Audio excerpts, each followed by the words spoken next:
उजनी आणि वीर धरणाच्या पाणलोट क्षेत्रात पडत असलेल्या दमदार पावसामुळे उजनी आणि वीर धरणे 100% भरले असल्याने उजनी धरणातून जवळपास 80,000 क्युसेक इतका विसर्ग भीमा नदीपात्रात सोडण्यात आलेला आहे।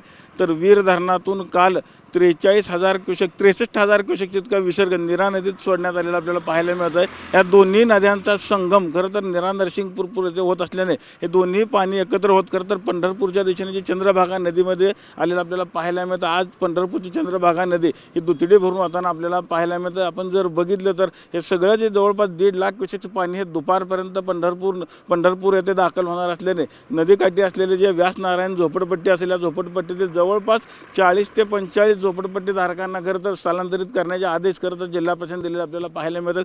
त्याचबरोबर ह्या नदीवरती असलेले 8 कोल्हापूर पद्धती बंधारे देखील आता खरं तर पाण्याखाली गेलेले आपल्याला पाहायला मिळतात। एकंदरीत जे पुंडलिक मंदिरासह जे छोटे मोठे मंदिर आहेत त्या देखील मंदिरांना खरं तर ह्या पाण्यानं वेढा घातलेला आपल्याला पाहायला मिळत आहे। आत्ता सध्या जर आपण बघितलं तर 60,000 क्युसेकच्या इतका वेगाने खरं तर चंद्रभागा नदी वाहताना आपल्याला पाहायला मिळत आहे। खरं तर जिल्हा प्रशासनाने खरं तर भाविकांना देखील चंद्रभागेच्या पात्रात स्नानाकरता येऊ नये असे खरं तर आवाहन केलेलं आहे।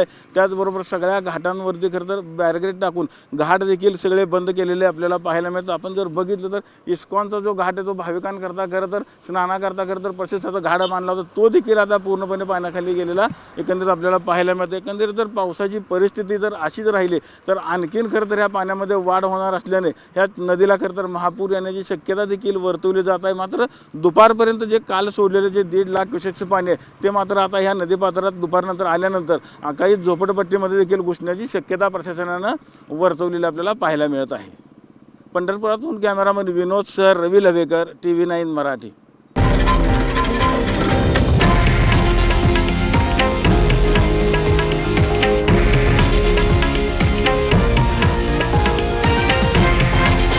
हे आहे देशातील नंबर 1 न्यूज नेटवर्क आणि आपण पाहत आहात TV9 मराठी, एकमेव।